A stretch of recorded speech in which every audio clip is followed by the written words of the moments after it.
The following podcast is a W2M Network original production. Visit W2Mnet.com for all of our other great podcasts, plus news, reviews, articles, and opinions from the worlds of wrestling, video games, football, and entertainment.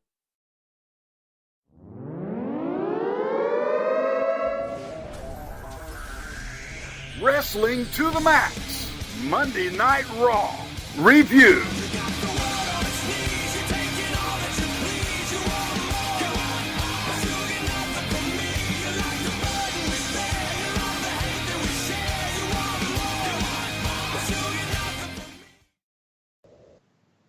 Ladies and gentlemen, welcome to Wrestling to the Max's Raw Review for this evening, and we are so excited to talk about this show only because this is the fallout from No Mercy. I, of course, want to let you guys know once again, W2Mnet.com is the place to go to find all your great wrestling needs and all your great reviews as well. And make sure you go subscribe at Wrestling to the Max wherever you find it. Maybe you go on YouTube. Maybe you search out Apple Podcasts or any other place. Just make sure you hit that subscribe button. Rate and review as well, and we will definitely appreciate it.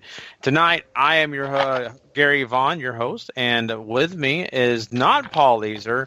It is Harry Broadhurst. That's right, your normal SmackDown Live and 205 Live host. But, yeah, I mean, I'm excited to have you tonight, Harry. Paul is sick, sadly, but I'm still so stoked to do another show with you, man.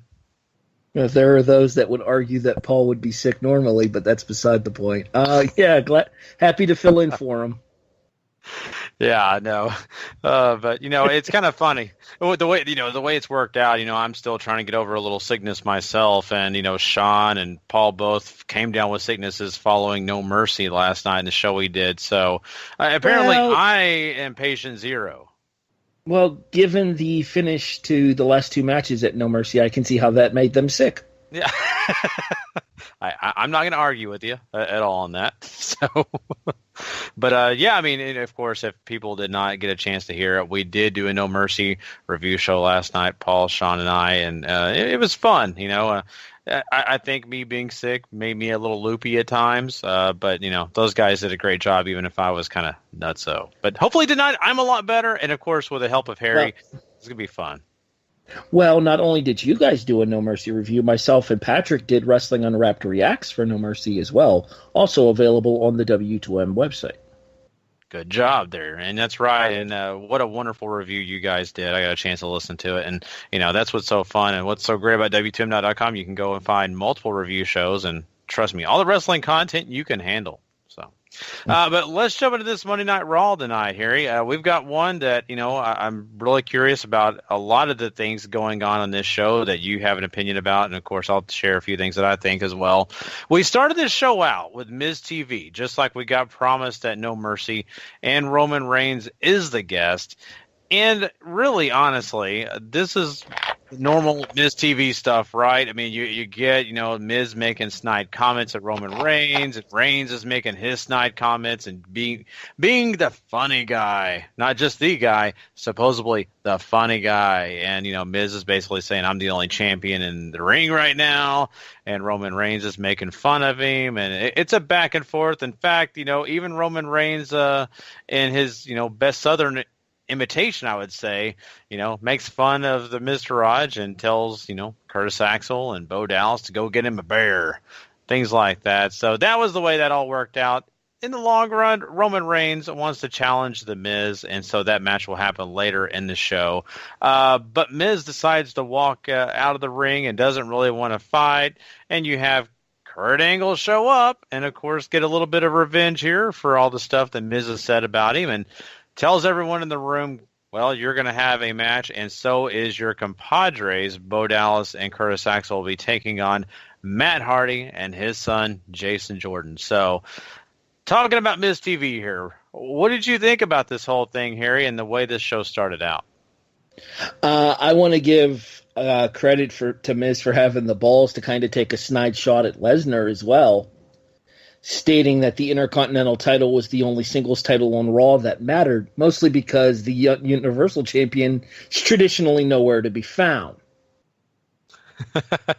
That's true. I love that as well. I thought it was a great little comment. That's why the Miz is so great. I mean, he can say those kind of things better than anyone, and so it was perfect. It's the truth, though, Harry. It's the truth. Miz is out popping pretty much everybody these days, and I think that it's going to get to the point here sooner rather than later. I mean, obviously, with what happens in the match, we'll talk about in a little bit here. They have a set course for where they're going with Miz and friends for tables, ladders, and chairs. But I think eventually it's going to get to the point here where Miz's mic skills are just going to end up having to turn him babyface again. Yeah, I mean, it really honestly has been the theme here. Like, as much of a jerk as he is, and, he's really arrogant, he's got that big ego, it kind of rubs people the wrong way. He's still really, getting a lot of pops, getting people behind him because he's saying things to people that we really kind of, at times, despise. And trust me, there's lots of people that don't like Roman Reigns, as many people that do love Roman Reigns. So I think you get that same feeling here. And, of course, once again... Not just... Go ahead. Not just Roman, calling Jason Jordan out as well.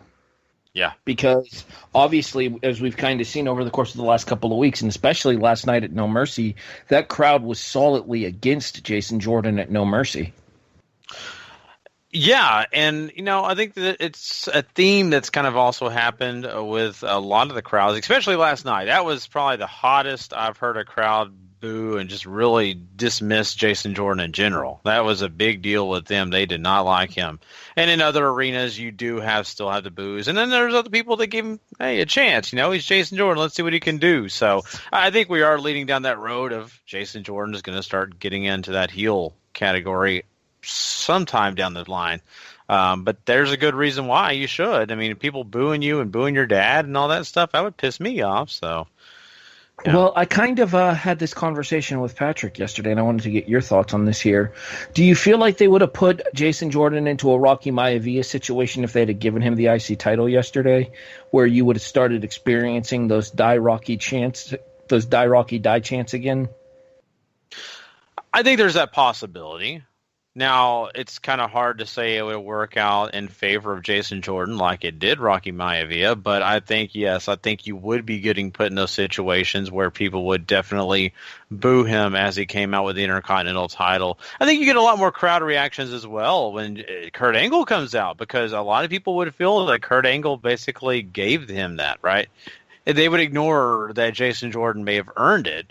They would just say, oh, this is because, Daddy's the GM, and they would go into that frame earlier than they would. Basically what they're going to do later on, right? It would be a lot sooner. Mm-hmm.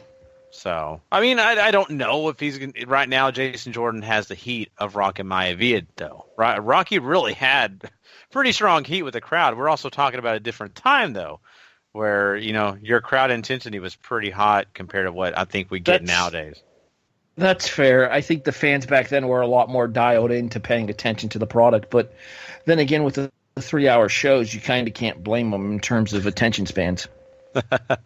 That's the truth. We talk about that all the time. Still the same reason why I'm not wanting NXT to go to 2 hours. So, but nonetheless, I mean, so what we get here is, Miz TV being done, and they'll move on to the matches later in the show. The first match that we get, though, is Bo Dallas and Curtis Axel taking on Matt Hardy and Jason Jordan. And, this is a pretty solid match, if you ask me. Nothing super out of the ordinary. But, really, this was for the fans, I think, to really get behind Matt Hardy. Of course, he's the one that gets the pin. I didn't think it was a bad match, Harry. I thought it was a fine match. They did some good things here. But, with Jason Jordan getting to shine a little bit, kind of what they want to do with him. But really, we honestly knew who the crowd wanted to see was Matt Hardy, and that's what they gave to us. Well, and I understand that the crowd wanted to see Matt Hardy here, but given the developments a little bit later on in the show, I think hindsight being 2020 says that the Miz Taraj probably should have went over here. And I'm specifically referring to what happened at the end of the Miz and Roman Reigns match, which I'm sure we'll touch on here in a bit. That being said, I worry that they're going to saddle Matt with Jason Jordan until Jeff's rotator cuff is good to go, and that could be anywhere from 6 to 8 months. Yeah, and that's, an issue. It really is, and, we've already seen this happen to the Revival. They definitely don't need another tag team taken off and put on the shelf, right? I mean, this is not good news for them. But at least Matt Hardy has experience being a single star. At least he has the star power to do it on his own. So that's a good thing, but yet nothing meaningful, I think, will come out of it, sadly, right? I mean, I don't know if you agree or disagree with that. I just don't see a whole lot of meaningful things coming out of a singles run with Matt while, his brother's on the shelf. Well, I think that'll depend on whether or not this will be the catalyst for them to want to get the rights to the broken Matt Hardy gimmick. But as long as I've had my fingers crossed, I'm not holding my breath. That's the problem. Agreed. I want to see it. Trust me. You're exactly right. This is the perfect opportunity to get that started. If there was any situation that could be brighter or better, I don't know if you could find it, but I don't know. And with everything that Anthem is going through over there with GFW and them splitting apart and all this stuff going on with that brand in general, it would be amazing for them just to say, screw it, we're just cutting all ties with all that old crap, do what you want with the Broken Hardy stuff, we're just going to go to Canada and restart. That would be the golden surprise for all of us, but I don't know. I hope it is, though. I really, really do.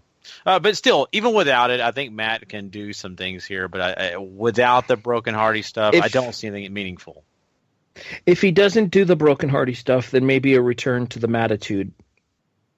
Because I always thought that his run when he was doing the Mattitude Hardy thing with the V1 and the MFers and stuff, I always thought that was very entertaining as well. Hardy was one of the more underrated parts of SmackDown back then in the brand split. Yeah. The only problem with that is I don't want them getting too far away from the broken stuff if they have an opportunity. If there's still hope, I don't want him to break off and start something new and then people are like, well, why is he going back? I don't know if the fans would really like that. As good as the stuff was in the past, I don't know that's a smart idea if you still have an opportunity. But we'll see. I'm happy with Matt in general, though, just seeing what he can do and making his own way on the single side. But you're right. There's so much involved here, and I think that they wanted to get the crowd and excited and to see Matt win here. And I think you make a valid point when you said that the Miz Taraj probably should have won here. And so I'm going to let you give more points because I'm going to go ahead and bring up the Roman Reigns and Miz match, and we'll talk about that here. And, once, we kind of get into this, you kind of see a little bit of that stuff that you're kind of alluding to. I think they did a decent job here. I think, Roman Reigns does Roman Reigns. I don't think that, he blew you away here, but I think the Miz was a good foe for him. I really appreciated, what you got with Bo and, of course, Curtis Axel getting involved here like always and trying to cause a big problem for, everything that Roman was trying to do to The Miz. You do have Roman Reigns overcoming that stuff. You're going to get this like normal. That's the, John Cena passed the torch to him on this kind of stuff. So here we are once again. Roman Reigns wins. He's the victor. But really, did he win? Because the rest of the guys decide to show up back in the ring, and so Axel and Dallas take him down with some chairs. All of a sudden, Roman Reigns, was able to come back before the chairs. Now that the chairs are involved, he can't come back from that, and the Miz and all the company here lay out Roman for a bit here. I mean, I don't know what to say about this, Harry, for the fact that they really just did what they do with Roman, and that's make everybody else look bad. They had to bring chairs into the equation to make the Mr. Raj look like they were even worth being in the ring with him. Yeah, and you mentioned the fact that Cena patched the torch to Roman, which pretty much means that around the 15-minute mark, Roman doesn't have to sell anything anymore in a match, apparently. Yeah, you're right there. Which is you got it. One of the worst habits of Cena as well, in the fact that once it got to a certain point in the match, any kind of work that was done towards him immediately became irrelevant. That being said, I think the biggest talking point out of here is how the beatdown ended after the skull-crushing finale on the chair. Yes, and you're talking about the Shield moment that they had there, right? Touching fist. Yeah. I mean, I didn't see that coming, honestly. A little bit when they mentioned it in Miz TV, talking about the Shield and all that stuff. So, And that's kind of where I was going with this, and the fact that Miz kind of threw out the teaser shot earlier in the show with the fact that he thought that the Miz Taraj could take down the Shield here, and then you see them laying out one of the members of the Shield. And now that Cesaro's apparently going to have dental work done, and we'll talk about Cesaro and everything that happened with him when we get to that match a little bit later, but obviously that means that Ambrose and Rollins are probably going to need a new feud as well, and it appears that they're going to be joining up with their old running mate going into the Tables, Ladders, and Chairs pay-per-view. Which, I don't know what to think about that. Then again, I do. I'm not sure that I'm sold on it. Maybe that's why I'm not sure if I'm really understanding what I want to think about it. But on the flip side of that coin, the way the Miz is and everything he brings to the table, I don't want to also say carrying Bo Dallas and Kurt Angle, but yes, he kind of carries those guys. I think it could be fun. I think it could actually be something that people want to revisit, because for a long time people have wanted to revisit the Shield, and it really hasn't made sense. There's been a lot of components that have kind of not led up to us having that reunion. Now here's an opportunity because of all the injuries going on in the tag division. Rollins and Ambrose are, doing their thing, but at the moment, everybody else in that division is injured, so this is the perfect storm. So I'm not against it. I'm just saying I don't know if it's going to fare well. I think the Shield reunion in and of itself will equal buys. I think the Shield reunion in and of itself will sell a lot of T-shirts. I think that it'll do better ratings on television with the reunion of all three of them. But at the same time, it comes down to a case of believability. And as of right now, when it comes to believability, and more specifically credibility, Bo Dallas and Curtis Axel have about zero. Yeah, and that's why you mentioned earlier why them losing tonight in that tag match really didn't make sense. Because now we coming out of that match, and almost every other match those two guys have. In fact, Roman Reigns single-handedly took care of him after that, beatdown with the Miz. I mean, I appreciate the fact that Bo Dallas is trying his best to become Barry Windham. Like, I appreciate the effort into changing up the character for Bo Dallas, but at the same time, you mentioned the fact that the Miz kind of carries them, and I think in regards to their in-ring work is fine if unspectacular. Their issue is their lack of charisma, and when it comes to interacting with a group such as having all three members of the Shield back together in Reigns, Rollins, and Ambrose, you're looking at a case of a definite charisma void between the two teams. You're exactly right. Miz is really good, but he can't carry a three-person feud by himself. Yeah, basically this feud is going to have to work inside the ring without the microphones. That's the way this. Yeah, we're going to have to see that, and they're going to have to allow Bo Dallas and Curtis Axel to be relevant and to really have a right to be in that ring with those guys, because we're talking about three guys that have been world champions. Right? I mean, every member of that whole team in the Shield, same night. Yeah, in the same night. Yeah, you're right. So back at Money in the Bank 2013, 14? No, later. 15, I think. Yeah. But nonetheless, I mean, you're right. They were all champions in one night. But these guys are very decorated. And then when you come on the flip side of that, The Miz is the only decorated guy. And then you got Bo being an NXT champion, which does that really even count in this world? And Curtis Axel, who, well, his dad was a great champion. So, I mean, really, it's... Axel has, a lot of people forget this, Axel has an Intercontinental and a tag title reign to his credit, but at the same time, the tag title reign was with David Otunga, so or not David Otunga, with, who was it? Was it Otunga? No. Because Otunga and Cena lost it to Axel and somebody. Was it Harris? I may have been. My memory is escaping me right now. Regardless, that tells you how irrelevant his tag title reign was. And his Intercontinental title reign came on the heels of Johnny Curtis Fandango getting hurt and him being added into the match last minute. And was he Curtis Axel at that time? Was he going under the other name, which I can't remember? No, he was Curtis. He was Curtis Axel. It was at Payback in 2013. The one that it was a triple threat match. It was Miz, Axel, and I am drawing an absolute blank on the third. I'd have to look that one up. But yeah, you know, I mean, it just kind of, you're right. It does show you that people have kind of, I forgot, to be honest with you. Now that you say it, I remember it, but it's just so out of my mind most of the time because of the way he's been presented for so long now. So both of those guys have to earn some victories, have to do some good things to get us ready for that feud, if you ask me, because it's not going to fare well, I think, with the audience if they're going into it as cold as they are right now. So hopefully they do heat that up. Hopefully they get a more even keel situation going when they do get that big matchup going. So, but I'm still happy about it. I don't want people to think I'm not happy about it. I'm definitely excited about seeing their Shield reunite and do their thing, but I don't want it to be just about the Shield. I want their opponents to actually feel like that they deserve to be in the ring with them. So, okay. Go ahead. Just real quick, I was correct. It was David Otunga that he won the tag titles with. Mm-hmm. And that was when they made the team of Cena and Otunga forfeit the tag titles. And then, Cena and Darren Young were the tag team champions, and then they lost them to Otunga and Axel. But Axel's Intercontinental title win was in a triple threat match back in 2013 in May. Hold on, I just had it. Now I lost it. Go ahead and move on, and I'll get it. Okay. I'll get the information.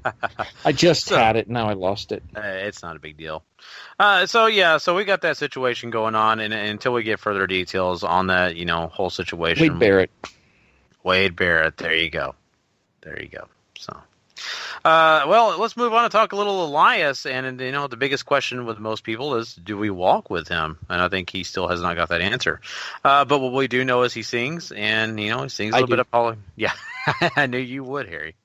Elias, does his little song about that Apollo Crews and all that good stuff, kind of like we got at No Mercy, which leads in Apollo and him having a match. Kind of what we got at No Mercy a little bit. Apollo got a little offense here going, and these guys end up on the outside of the ring, and Elias is laying down, but finds a way to kick Titus O'Neil and knock him down, which is kind of comical in a way, which pisses off Apollo Crews. Fisticuffs, throws in Elias into the ring. Elias uses that as an opportunity to take on Apollo with a distraction. Takes him down, and once again, Elias is overcoming Apollo Crews, but that doesn't fare well with Titus O'Neil, and Titus O'Neil pretty much attacks Elias and takes him into the corner. Elias escapes out of the ring and walks down the ramp, feeling pretty good about the whole situation. I don't know. I mean, this is nothing super special. When we did our No Mercy review, Harry, I kind of talked a little bit about both guys. Apollo Crews is that guy that I felt bad for a while, and I'm still feeling bad for him because he's always in this situation where he's never going to get a chance to be on TV. If it is, it's on the pre-show. He's finally getting an opportunity through Elias, but still nothing good for him. So I still feel bad for him. Elias is just doing his thing. It's nothing grand, but Elias is still getting to be on TV, get plenty of opportunities here, win matches. I'm happy for Elias. I still, once again, feel bad for Apollo. I think the issue with Apollo, and Patrick and I kind of talked about this during our No Mercy review last night, is that the bloom is kind of off the rose when it comes to him with Titus Worldwide. And the fact is that perhaps he and Akira Tozawa might be better off trying to go into the tag team division, since that clearly needs a reverb, that clearly needs an influx of new talent right now on Raw, due to the fact that the Revival's out due to injury, the Hardys are now out due to injury, and the only real Cesaro might miss some time as well because of everything going on with his facial situation. So the only real two tag teams that are currently left in the division besides the reunited Shield are the Miz Taraj and the Club. So I feel like this would be the opportunity to move Akira Tozawa and Apollo Crews representing Titus Worldwide, or even Crews and Titus O'Neil, who, despite the fact I don't want to see him in the ring, putting them in the ring as a tag team as well to kind of replenish the ranks in the tag team division. I think Elias is going to be just fine, though. I think that he's finally starting to catch a grip with the regular fans, and I do believe that there are a lot of people who are really enjoying the gimmick as well, myself included. I just want to touch on your thoughts on Apollo and Akira Tozawa. I think that's the right way of looking at this. Those guys as a tag team would do themselves a lot more favors. I think they do the show a lot more favors. So I'm with you on that. They need to do it, and it works also with the Titus O'Neil Worldwide stuff. Not to mention, I feel like Akira Tozawa is one of the cruiserweights that's over enough that he doesn't need the cruiserweight division. He could survive as a member of the main roster. Mm-hmm. And they've been presenting him as that, right? I mean, you didn't even see him later on in the show, I can't remember. He was on the stage. He was? Okay, I just couldn't remember. Yeah. So they're still considering him a part of the Cruiserweight division, but yet he's, doing his thing with Titus Worldwide. So I think, you're right, though, about that stuff. So enough about that. But Elias is a guy who I look at and say to myself, it's apparent they want to do something with him. They want to see how far they can take him, but they don't want to push him too far, right? They don't want to get him in big, major title matchups or face guys like even Finn Balor and people like that. They want to kind of let him work his way up. And that's to me the best way of doing it, because the crowds are getting to know him more. They're starting to follow what he's doing. This is way better than what I used to think about him with, NXT. When it was in NXT, I thought it was terrible. I was bored. I didn't care for it. Here on the main roster, it's working. And I was just going to say, he's like Raw's version of Bobby Roode. Yeah. You're right. He really is. He's that mid-card talent who they definitely want to get there out in front of you, but they're not quite ready to take him to that next level yet. Mm-hmm. And if you ask me, it's the smartest idea they've had. Because even with Bobby Roode, I mean, he's a great talent, has a lot of ability and intelligence, but yet, I mean, pushing him up to a certain level would not be great, right? I think that you need to keep him in front of the crowd, let them decide what they think, let them understand more about him before they do push him to a higher level. So, Elias, you're doing fine. Just hope that they continue being smart with him. But yeah, I mean, also really quickly here, do you think this is leading to maybe Titus O'Neil getting back in the ring and facing Elias because he's, basically getting picked on by him, or do you think he's going to send Apollo Crews over and over again after this guy? I think that the option would be for Titus to look into recruiting somebody else to join Titus Worldwide to fight the battle, though. I don't think the WWE wants Titus in the ring on a regular basis anymore, and I feel like that's probably for the best for all parties involved, because Titus has proven that while he has a ton of charisma, he has zero charisma once he steps inside of the ring. Mm-hmm. And any kind of efficiency that he may have on the microphone or as a ringside second disappears as soon as the bell rings when he's an active participant. I feel like this is the opportunity for Titus to recruit somebody who's not possibly being used on a regular basis on Raw, or even somebody who's not being used on a regular basis over on SmackDown, and bring them over to Raw as the newest member of Titus Worldwide in order to continue the arc with Elias Sampson, because there's only so many more times that we're going to be able to see Elias Sampson and Apollo Crews before we get tired of it. Yeah, that's very true. I really now, thinking about it, wonder who that person could be. I'd love to kind of get a grasp on that. Off the top of my head, I can't think of anybody, but I can think of somebody off the top of my mind who's been rumored to possibly be returning to the company. Who is that? One Montel Vontavious Porter. Oh, now that is really cool. I really have not paid attention to those rumors. If that is the truth, I don't think there's a better fit. I think that's a great fit for Titus Worldwide, if you ask me. Wow, I'd love to see it. That's all I can say. I'd love to see it happen too, but I think a lot of it's going to depend on whether or not MVP is willing to dedicate the time to go back into the ring on a full-time basis, because when he was last seen here in the States, it was after everything went down with him and the GFW, or the TNA at the time, and the Lucha Underground situation over Hernandez. Mm-hmm.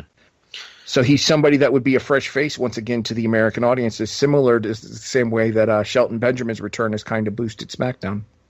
Yeah, you're right. And but let's be honest, MVP doesn't need to be there all the time anyway, right? You can bring him in for a short time span, and if he needs to take his time and go off somewhere, it's not that big of a deal. Right? It's not like he's going to become the next Intercontinental title holder or hold tag team titles or anything like that.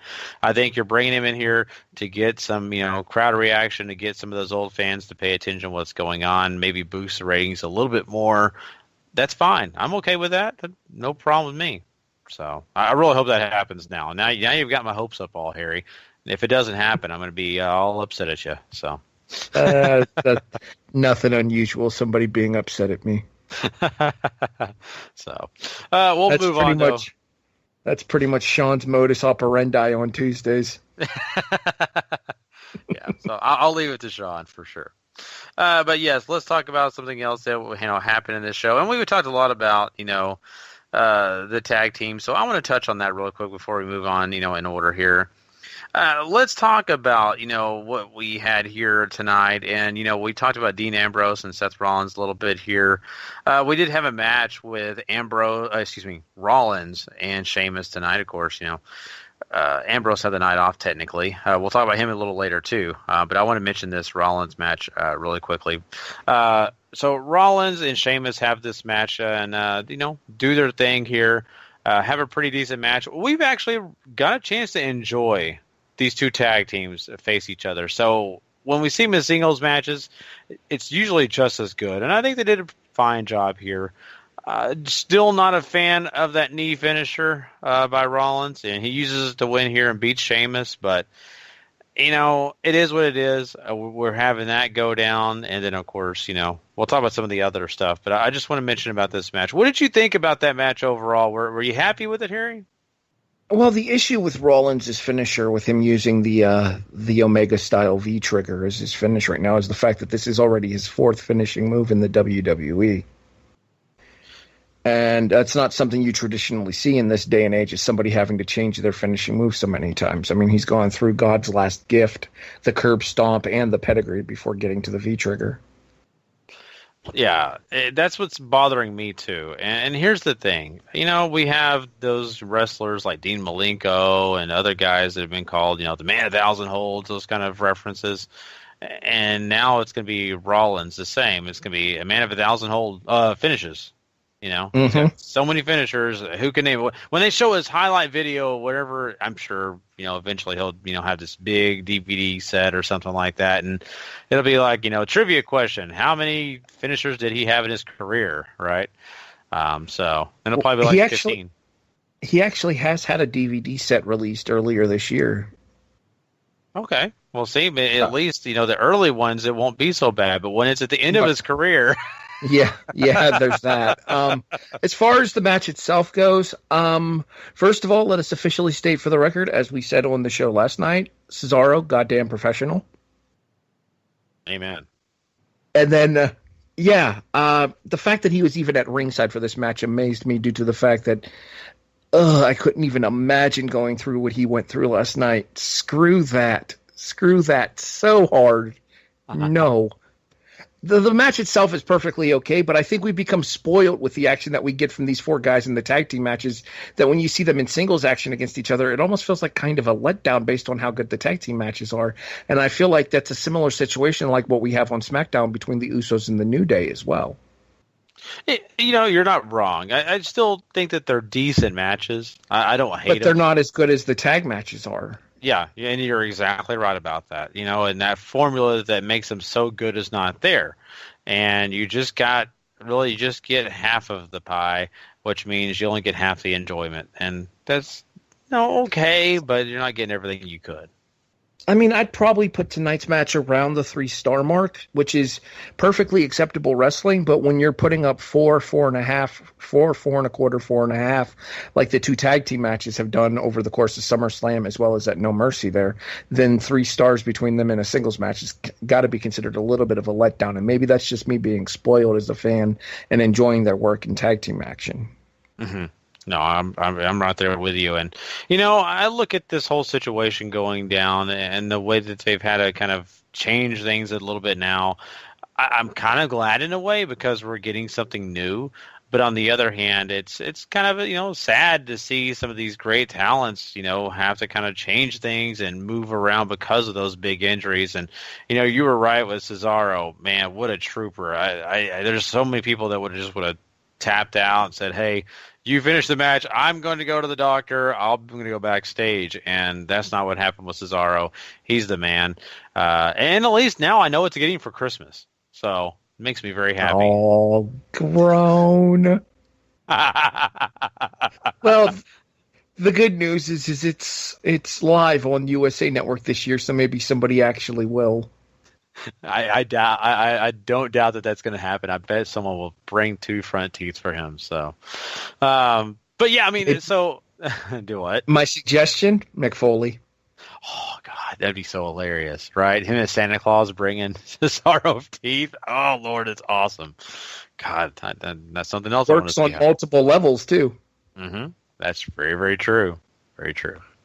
But yeah, I mean, so I wanted to kind of talk about that match, but there was a lot that actually took place before this too, to kind of set up, what happened with that match. I just wanted to kind of get that out of the way a little bit here.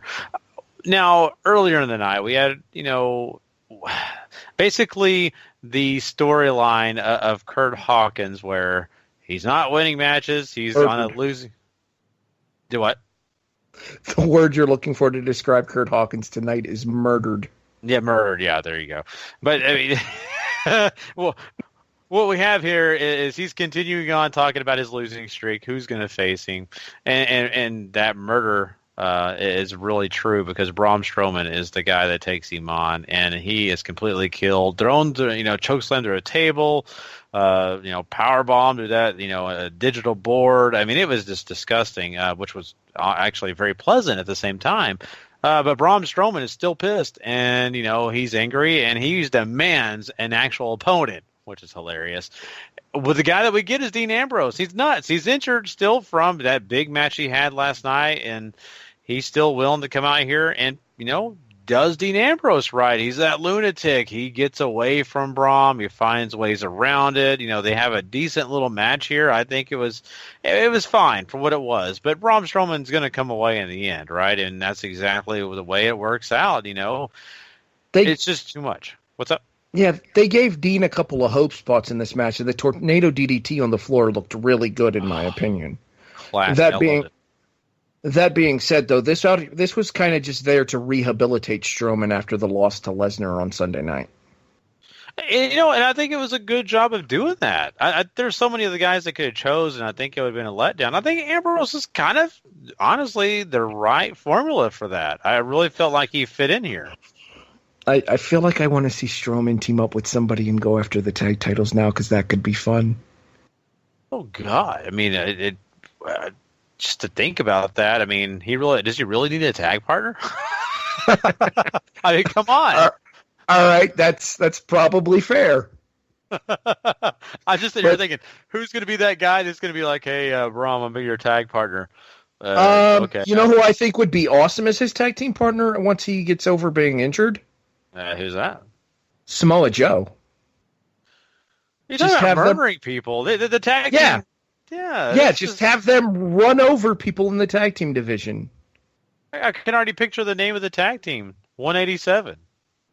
Yeah, that's legit. Yeah, I mean, that's all they would do to people all day. If Braun doesn't take you out by his pure strength, Samoa Joe's just going to choke you out. So I can see it now. Mm-hmm. Braun hits the power slam. Joe comes in with the coquina clutch with the finish. Oh God, that sounds amazing. But they'd be holding the tag titles for way too long. Like, we'd eventually get tired. Okay, that's also probably fair. No, but back to the Ambrose and Strowman match. Yeah, I saw a lot of people complaining about the fact that Ambrose was the one selected for this match, but honestly, it doesn't hurt Ambrose. It fits in with the Ambrose character that, frankly, he doesn't give a fudge sickle. He's going to go do what he wants to do, and if that means answering the open challenge from Braun Strowman, then, well, so be it. And he kind of touches on that a little bit later on in the show. Yeah. And it also does the favor of kind of rehabilitating Strowman off of the loss to Lesnar last night that left a bad taste in a lot of people's mouth. Maybe not so much the fact that he lost, but how he lost, I think, was what left the bad taste in a lot of people's mouth. So given the opportunity to pretty much MDK Kurt Hawkins, and then the match that he has and being able to stand as definitively triumphant as he was against Dean Ambrose, did a lot to help restore some of the credibility to Braun Strowman. Mm-hmm. No, I'm right there with you, and I agree with all those points. And you're sitting here saying to yourself, I mean, how are they going to come out of this and make Braun look strong still? Which he is still strong, but coming out of this also not looking like a loser. And that's the way they presented him here. He didn't look like a loser. You really felt like this guy's as strong as he ever was. Sure, he went through a battle with Brock Lesnar and he didn't win, which not really a favorable thing for the universe. I think a lot of us are not really thrilled about that. But at the end of the day, we still have Braun Strowman as that big, strong monster who is strong as ever, and he's killing people, and here we go. Ambrose needs... Go ahead. Not to mention, there's also the story that can be told off of the Lesnar match as well, that Strowman gassed himself out by throwing too many bombs at Brock too quickly. And you can have him learn from that and learn that he needs to not try to be as aggressive when it comes to being in the ring with somebody that can match physicality with him. Mm-hmm. Yeah, you're totally right. And, we'll have to see how they kind of continue on and when they get back to that, if they get back to that. But, I think Braun's young. He's continuing on this whole role of the most dominant guy around. And, just happened to work out the way it did at No Mercy. But I think down the line, there's no way they can treat him like that again. Or if they do, it's going to be really bad. They've got to make him even more dominant now. He learned, he was educated at No Mercy. I'll say it that way. He learned that he made mistakes. Once he figures those out, he's going to be even more dangerous. There you go. I do want to talk about Ambrose here, though, and you made this point that is what Ambrose is. He's psychotic. He's crazy. He takes a risk. And, after that match, you have Rollins and him interacting on this show. And Rollins is like, man, you're self-destructive. And Ambrose is like, well, I take risks. It's what I do. I don't care. And they kind of have this back and forth about, is this really smart for the tag team? And Rollins says, you got to think about me. We're a team. If you're injured and you can't be in matches, then that affects me. So they kind of have that, and Ambrose is kind of going back at Rollins and saying, look, you're too predictable. It's just the way it is. So what Rollins does here is say that he's going to go to Kurt Angle and ask to face Braun Strowman next week. So, Rollins, I guess, you're kind of wrestling Jesus. Get ready to be crucified. So, I'll let you stay on your own for that one. What I will say is that, I had a line set up for, the end of the segment with Ambrose. The end of the segment with Ambrose, where he looks at where he's like side glancing at the camera, and he's like, "I gotta admit, I didn't see that one coming. Go get him, Seth." Yeah, that was my reaction too. I couldn't help but laugh at that. I think Ambrose is at his best when he's kind of being flippant. If he's kind of being, going a little, I guess you could say, a little off script. Mm-hmm. Yeah, I think you're right. It really does fit his personality better. It's one of those things that works for some guys more than others, and it's a definite for him. So they need to let him do that on a more regular basis and just really get that stuff going, because the crowd needs that. Ambrose and Rollins have been guys that had come out of the bad feuds coming into being a tag team again. And I have been really low on them. Ask Paul. Every week we do this show, I am really low on Ambrose and Rollins. I just don't care enough. And now, as of last night, and now I'm starting to get on that train. I'm a late comer. I'm starting to get back on. I feel like I can get comfortable with these guys. I feel like Ambrose matters again, where for a while there I just kind of felt like he was a part of the show, but not a valuable part of the show. Now I'm starting to kind of get more behind even him. So I think this is actually good interaction. We need to see the stuff between both these guys. They both are doing things that matter. So I'm happy. I feel like we're getting out of that nasty taste in our mouth from what they were before. So good on them, right? Yeah, and I think that the story of the reunion of Ambrose and Rollins has done a whole lot to reinvigorate Ambrose as well, because for the longest time, the best word that I could think of to describe Ambrose's character on Raw was lethargic, and now he has a renewed sense of passion about him. Mm-hmm. Yeah, I'm with you on that. It really has brought a lot out for him, and I'm completely happy, like I said, compared to what I was. You asked me 2 weeks ago, I was sick to my stomach. I didn't want to see it, so. But yeah, I mean, let's move on from this and let's talk about something that really, I don't know. I think I'm still sick to my stomach at times. Talking about Finn Balor. And Finn Balor, of course, had that big match last night with Bray Wyatt, and he did come out victorious. Well, on this episode of Raw, he kind of comes out and has a little interview and talks about, his little situation with Bray Wyatt and how he's kind of ready to be done with that. And he's looking to get back in that Universal title hunt that, he's been wanting to do. Well, also in this show, you have him, catch up with Goldust backstage. And Goldust approaches him and says, hey, earlier tonight you mentioned me and my situation with Bray and bringing me up. And look, I don't need you to fight my battles. I don't need that at all. And, Balor's like, I'm sorry. Didn't, mean to step on your feet. Sorry about that. And Goldust slaps him in the face and throws him around a little bit, which will take us to a match between those two guys. And, as expected, these two guys put on a little match here. I wouldn't say it was great. I wasn't really all that enthralled with it. Finn Balor wins. That you should expect that. But, we get all that, and then we have the music take place of he has the whole world in his hands. And it's creepy kids, all that. And, oh, God, Harry, Bray is still around with this thing? Oh, why? I mean, I thought this Goldust stuff was just kind of pointless. Now I still have Bray in this picture?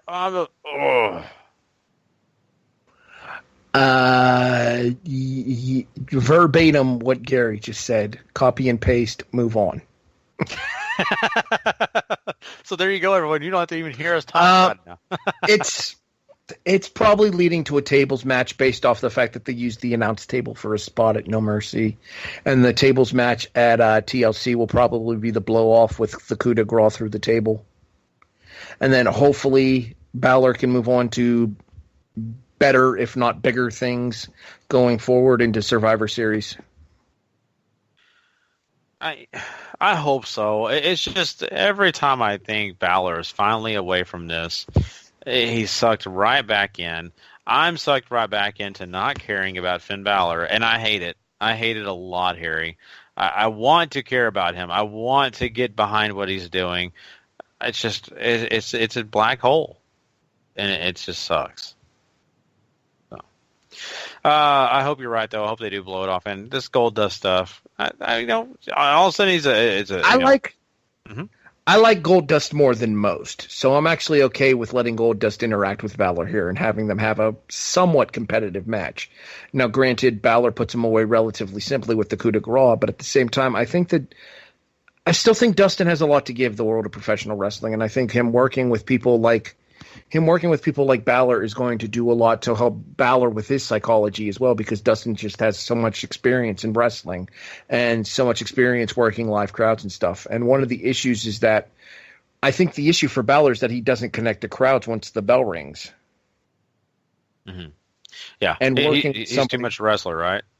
Yeah, working with somebody like Goldust will allow him to bring out more of his persona in the middle of matches rather than just focusing on, okay, well, this is happening here, and then this is happening in there, and then this is happening there. Kind of like the same knock that it used to be on a guy like, who was I about to say? A guy like Randy Savage, in that he used to pre-plan everything for his matches.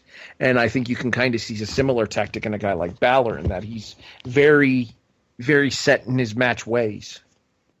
If that makes sense.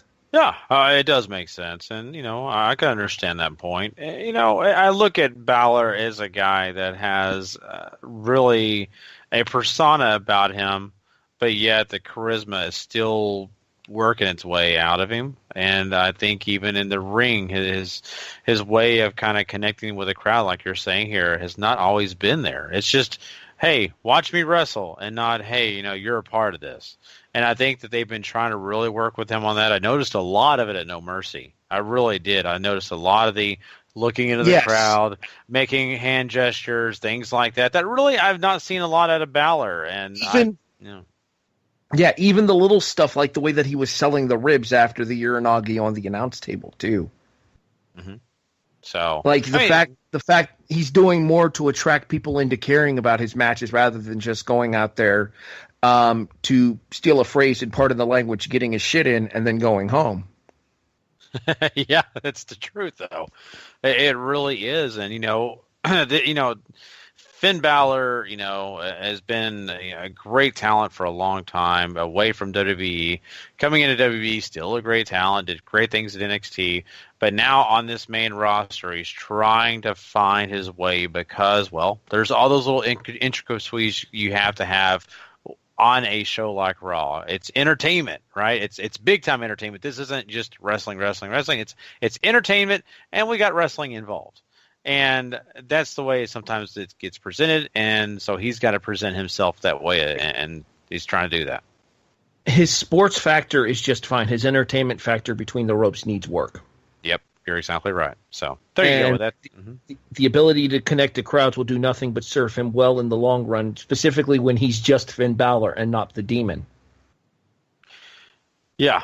And, I think once that's kind of done and then you throw in the Demon, I think there could be a nice connection. But, I like the guy so much, it's hard for me not to care about him just without all the other stuff. But I get with the casuals, with other people, you need it, right? But for me personally, I don't even need all that. I want to say before we move on, you said Goldust is doing something that's really good for this roster and good for guys like Finn Balor. I'm in total agreement. The one thing that I say with Goldust is I'm a little bitter, and it's not about Dustin himself. It's not about anything what he did personally. I don't like the creative aspect. Oh, go ahead. I know where this is going. We talked about it last week when I was on. Yeah, I don't like the fact that we don't have that storyline of he was going to find a protege or someone out there to kind of be in his film. And that still bugs me. I wanted to see that because I was really looking forward to him having something cool and bringing up someone new that needs his help and role, besides just on screen in actual mentorship role. So that's what bums me out, Harry. I'm still mad about it. Yeah, and the issue with that is the fact that I think a lot of Raw is written kind of on the fly, and something like that a lot of people got excited about was thrown in there kind of happenstancely, and then it didn't go anywhere. Yeah, I guess it's just one of those things you have to deal with when it comes to Raw. They get you excited about something, they'll throw something out there, and there's no guarantee it'll ever happen. So absolutely. Well, let's talk about this match that we had at No Mercy, which was a fatal 5-way between the women of Raw, and Alexa Bliss was the winner, and so she comes out on and she comes out on this episode as herself, really coming out there kind of cocky. And talking about the fact that, she did an excellent job and how she woke up and saw all the comments and everybody was talking about all the other women but her and how they weren't respecting her and how she didn't appreciate that. And, which leads to another lady coming out, which is Mickie James. And Mickie James said, hey, don't forget about me. I'm still here. You didn't beat me. And she also mentions, I heard what you said on Raw Talk after, and the fact that, you think you can beat me in just a few minutes. I've got my accolades, but they speak for themselves. So, nonetheless, Alexa calls her old, and Mickie James basically takes her down, attacks her. And so Mickie James stands tall at the end of this. And, here we go, Paul. Mickie James and Alexa Bliss. Oh, Harry. I'm still getting old, huh? Yeah, it's all right. I called Paul Shawn a couple of times when he filled in for Shawn over on SmackDown and 205 Live. I mean, frankly, when you do this show this late at night, for the sake of what's the word I'm looking for here? I do it out of habit. That's my problem. For the sake of reference, it's 2:30 Eastern when we're recording this, so I'm allowed to screw up a couple of times. Bear with me. All right, anyways. As far as this particular segment goes, you know what? I thought about this after it happened because while it was happening, I actually really enjoyed the segment. But I think the thing is they're going to have to give Mickie a couple of matches where she can look really credible going into the title match against Alexa.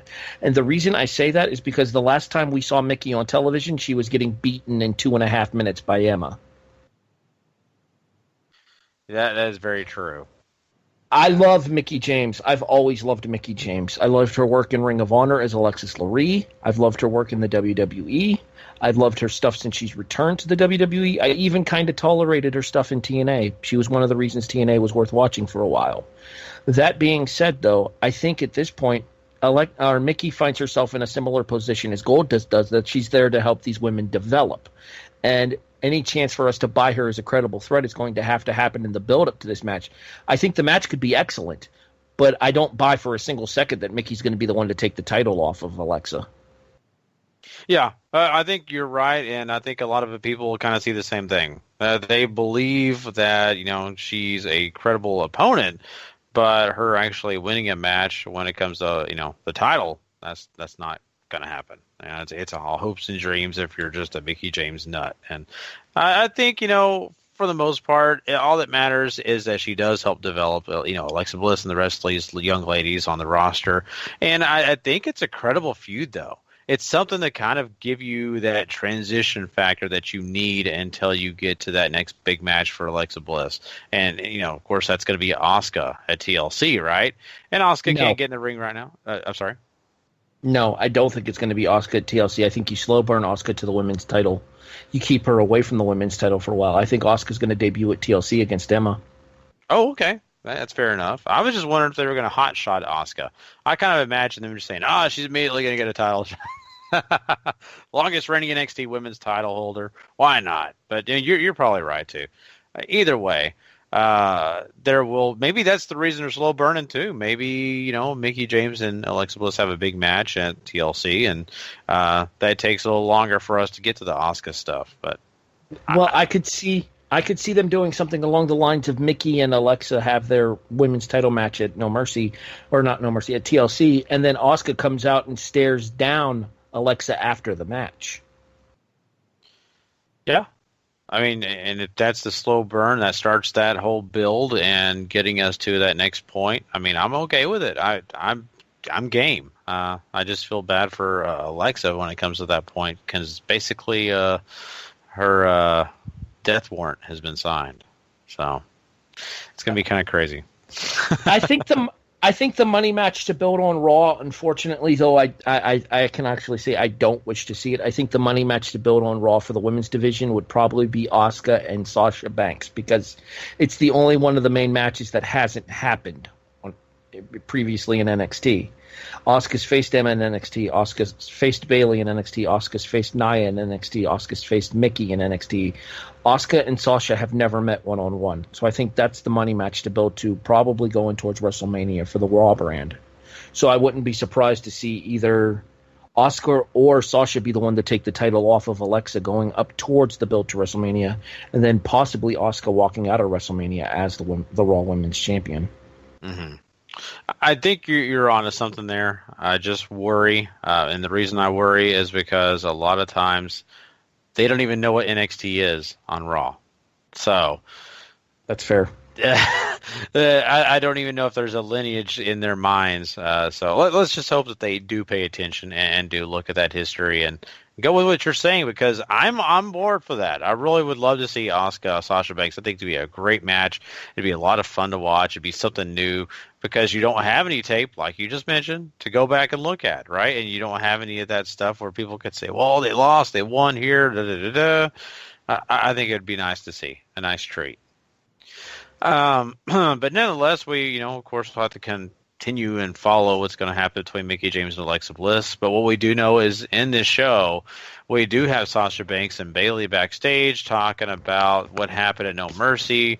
Both are very disappointed. They kind of look at each other and say, look, you kind of screwed me, but no, you kind of screwed me, that kind of thing. But yeah, we're still buddies. We're still going to tag together, right? And we're going to go out there and take Nia Jax and Emma out and all that good stuff. So that leads us to that actual match. We have that tag match go down. And Nia Jax, like she did at No Mercy, looked good, doing her thing, basically powering through these ladies.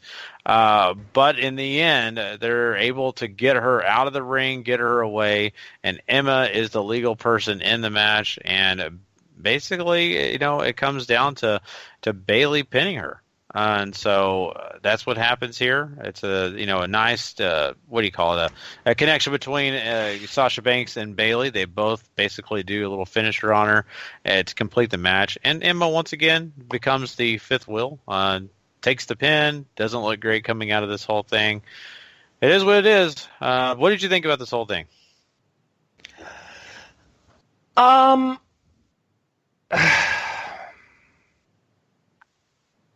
a longtime wrestling fan, and I've kind of talked about this before. I grew up on WCW. Same here. My very first VHS tape that I ever got was Fall Brawl 1998.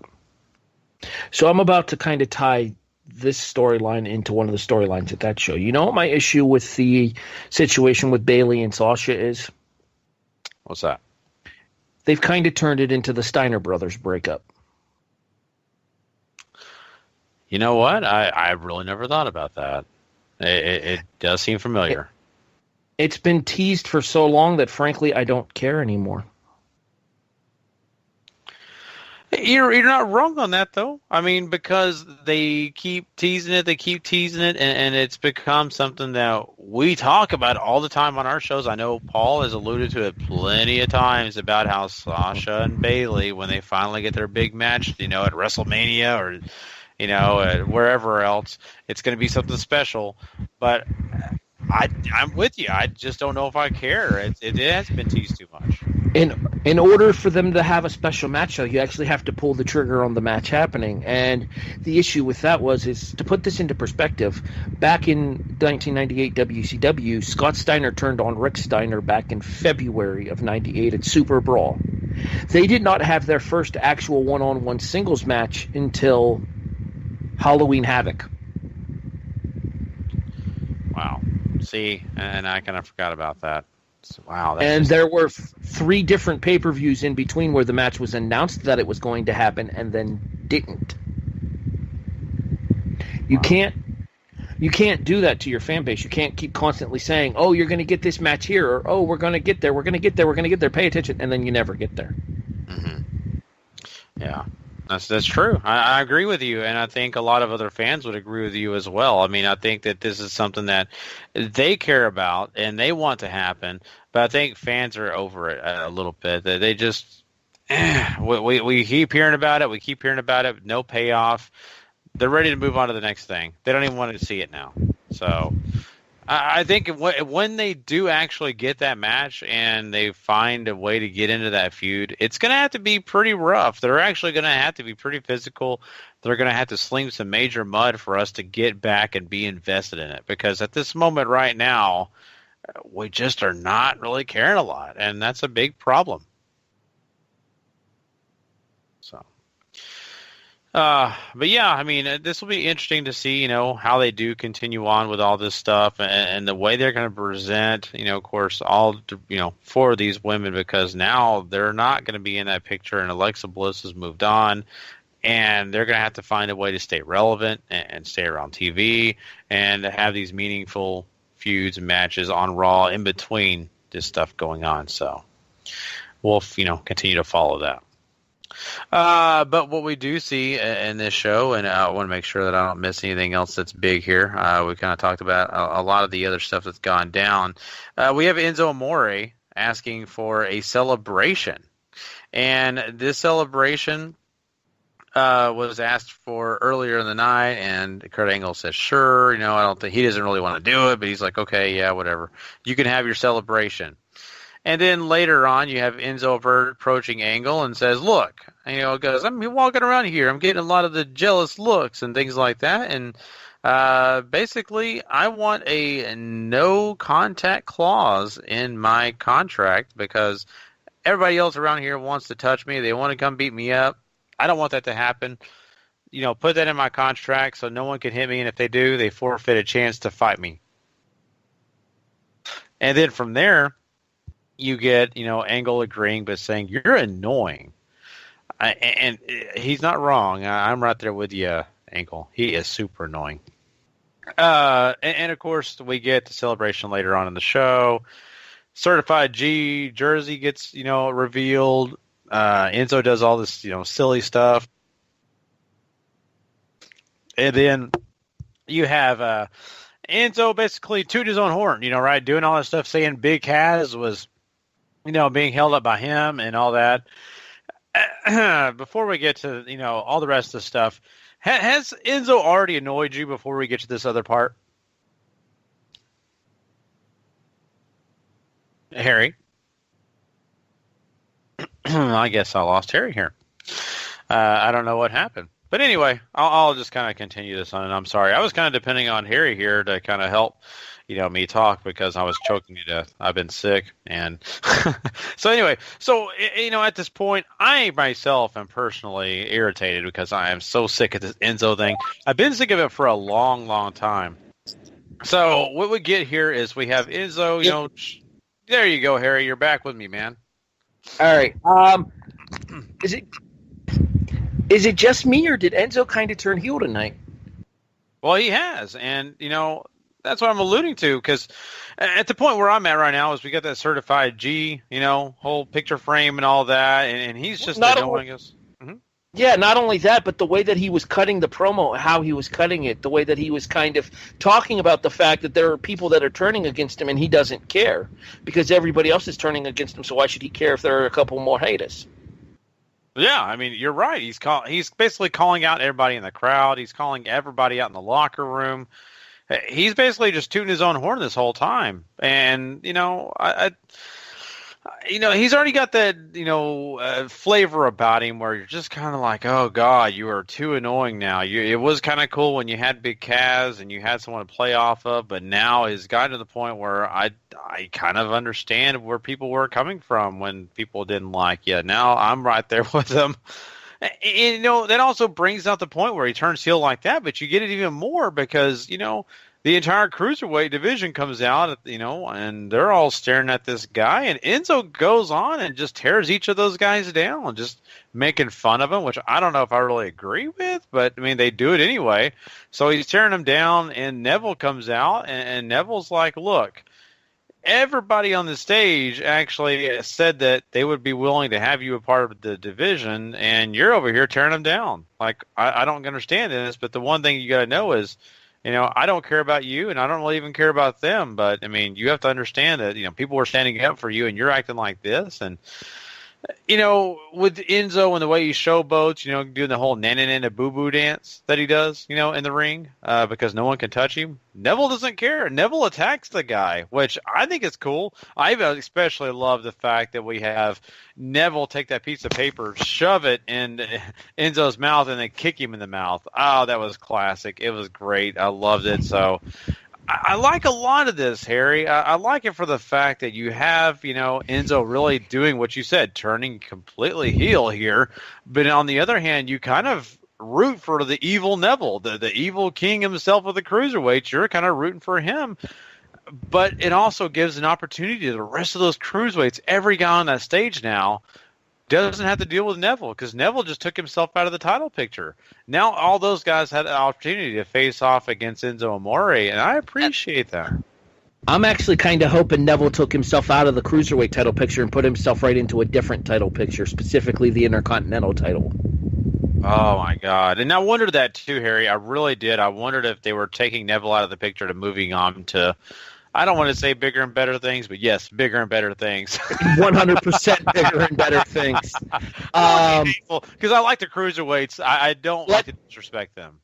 Let the record state that Wrestling Miz for the Intercontinental title is miles ahead of Wrestling Enzo for the Cruiserweight title. Yeah, you're right. You're not wrong on that. I don't like to be disrespectful to the Cruiserweights. I think they have their own thing going, so. I mean, I actually enjoy watching 205 Live and talking about it with Sean every Tuesday night here on the W2M Network. Shoo! There you go. Cheap pop. Yeah. Bang, bang. Anyway, back to what I was saying, though. Yeah, him specifically running down each of the Cruiserweights individually is what I kind of think cemented the fact that this was Enzo's heel turn. And specifically with the fact that he went in as strong as he did on people like Rich Swann, Cedric Alexander, and Grand Metalik, who were the guys to officially welcome him to the division on television as well. And then he's going to be such a condescending asshole to them, kind of officially substantiates that this was a heel turn for 205 Live for Enzo. It's going to be Enzo versus the world on 205 Live. Yeah. Like, TJ Perkins and Rich Swann may hate each other now, but they both hate Enzo Amore. That's a definite. And you see all those guys who are having feuds between each other on the stage standing together saying, like, you know, screw what we've got going. Let's get that guy. The problem is Enzo has violated the number one rule. Don't be a dick. And he's the perfect one, though, to be it. I mean, he's got... Absolutely. He's the exact guy to run this storyline with. Go ahead. You were about to explain. I'll let you finish. No, you're right. And, you know, that's the one good thing coming out of this, right? If that is what they've been doing and working towards, they've done an excellent job because I'll be honest with you, week in and week out, I'm saying I used to love Enzo. Now I'm tired of him. He's a complete jerk. You know, even The Miz brought out a lot of true things about, you know, what the Enzo has been and who he is, even backstage. And you kind of start to really hate this guy. And now he's in this situation, and you really should hate him. And if it's, you know, all a work or half of it's a work, this is really him, boy, is he a dick. And they, you know, they gave us everything that we wanted out of that persona tonight. So I'm appreciative of it. And I think this is the right way to go. And to me, it gives me a reason to want to watch 205 Live because now there's all those guys having an opportunity to face off against this guy. There are a lot of people who felt that way over on the Raw thread on Yes Wrestling as well. Like, they said it gave them a renewed sense of interest in watching 205 Live, even if not necessarily watching it after SmackDown, going back later in the week and catching it on the network or whatever when you can watch it on demand and stuff, because of the fact that Enzo actually raised a couple of valid points tonight. Neville was the Cruiserweight champion for the better part of about 9 months. This is the first time the Cruiserweights have had a main event this year. Mm-hmm.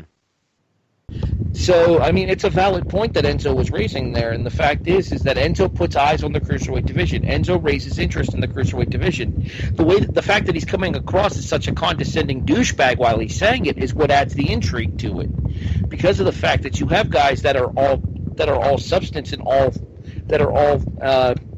about what happens between the ropes inside of the ring, such as Cedric Alexander, such as Richie Swann, such as the incredible Grand Metalik, who I hadn't seen before the Cruiserweight Classic, and now I've grown more and more impressed by him every single time I see him. And then you have, so they're all on the entertainment side of things, all on the sports side of things, where Enzo is pretty much strictly entertainment and is all about doing whatever has to be done in order to win matches. He'll grab a guy's tights, he'll put his feet up on the ropes, he'll kick Neville in the junk if he has to. It's sports versus entertainment in the 205 Live sense. Yeah, you're right on that. You're exactly right on that. And you know, there's lots of good things, you know, coming out of this, and it makes me really happy for all the points you brought up and some of the things I kind of mentioned earlier. You know, the one thing that I find really interesting here is, you know, they've decided to put this in the main event. And, you know, even Enzo, you know, says that. He goes, you know, Neville, all these years you've been the champion, and yet you've never got the main event on Raw. Well, guess what? I brought it to the Cruiserweights.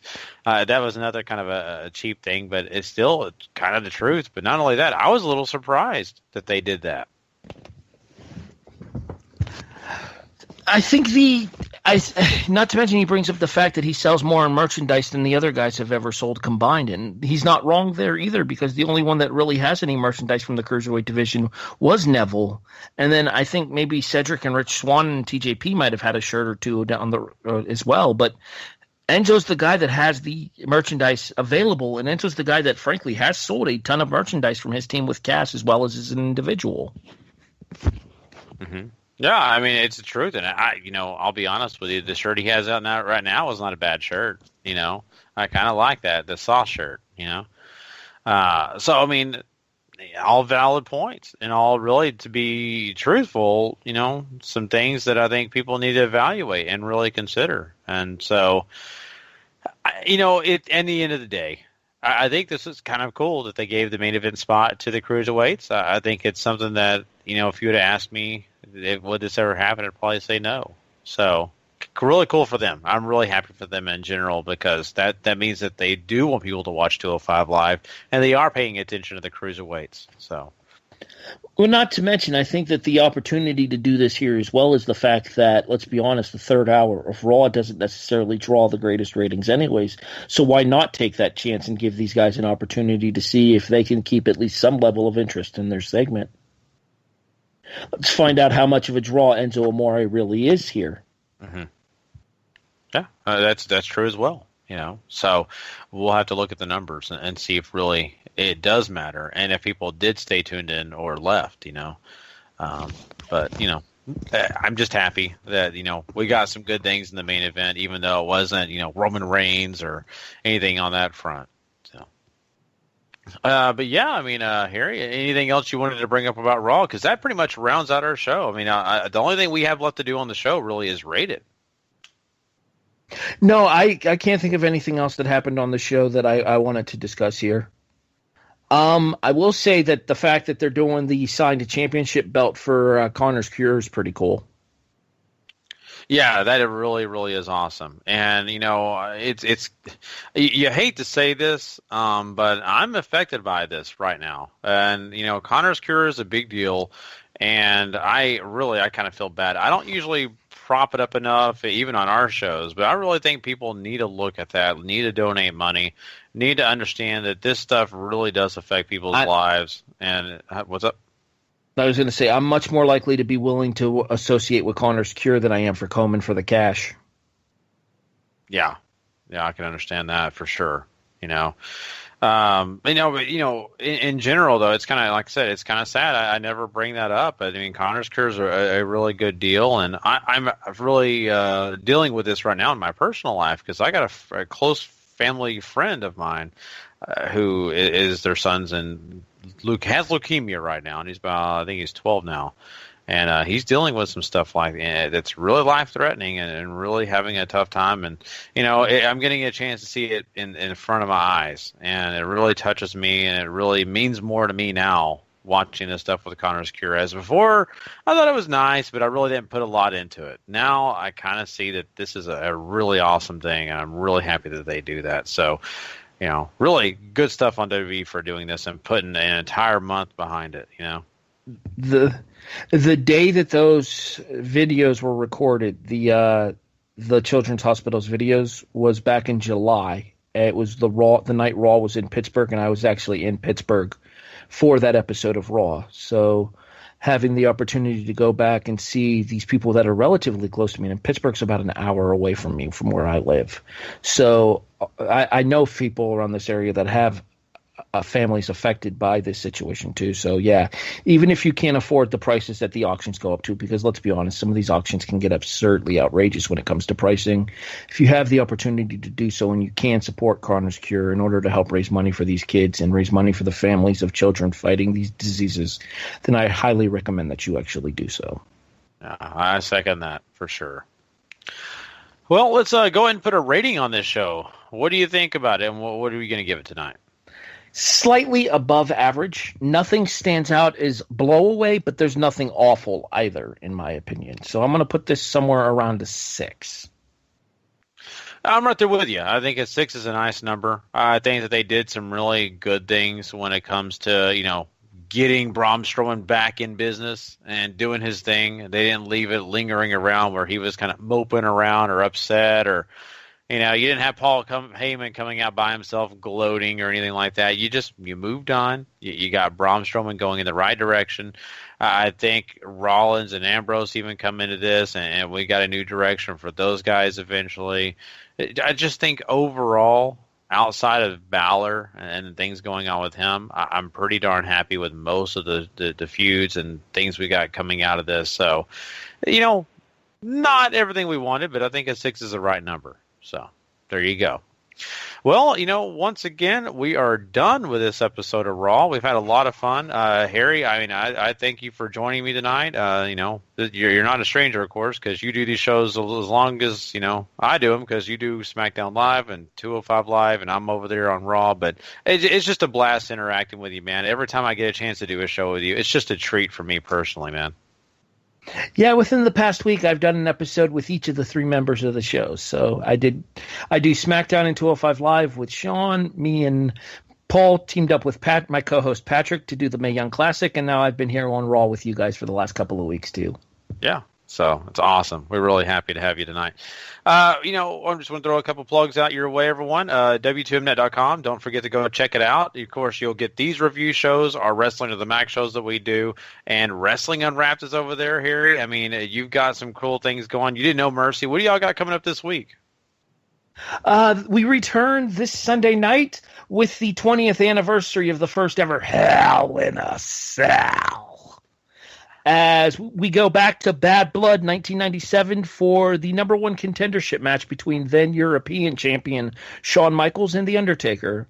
In addition, in the undercard, Bret Hart takes on The Patriot, and the gang warfare continues as well between the Nation of Domination and the Disciples of Apocalypse.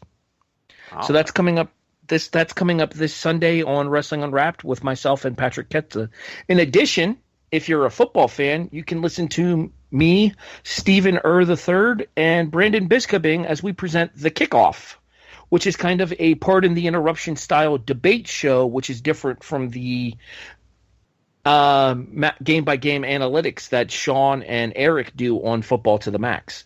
So you can check that out. Every Wednesday night is when we record the show. Usually it's released Thursday morning or so. You can find it immediately after over on the W2M Network YouTube page, however. Yes, for sure. And you make sure you go and check out all those shows. And just to let everybody know, I always promote, hey, Wrestling to the Max, go subscribe, rate, and review, and do that. But hey, if you want all these shows that I mentioned, Harry mentioned, and you want them all in one nice little bow and package, just go search out W2M Network, and that's a place you go subscribe, rate, and review as well, because you'll get all those shows, and it'll be just easy as pie. You'll get them all in your dock as soon as they happen, and it's worth it. Trust me. I'm subscribed to it. I see all these shows. There's tons of shows that I don't do, and I just enjoy all of them. So make sure you go do that as well. We appreciate all of you that have already done that. But yeah, we've had a lot of fun here tonight. I thank everyone for joining us, and for myself and Harry, we'll catch. Go ahead. Before we get out of here, I want to send out my thoughts. I want to send out my thoughts and well wishes to my buddy James Foncan, and he knows why I'm sending these out. My thoughts and prayers are with you, man. Yeah, for sure. And also want to, make sure we say Sean and Paul, you guys get better. I feel so bad that they're sick, and hopefully I wasn't patient zero making them sick. So, and if you're also wondering about Wrestling to the Max, that episode will not be taking place tonight. We may be pushing that off until Tuesday night. So be looking for that. We'll let you know further details. So, well, anyway, me and Harry are out of here. We will catch you guys down the road.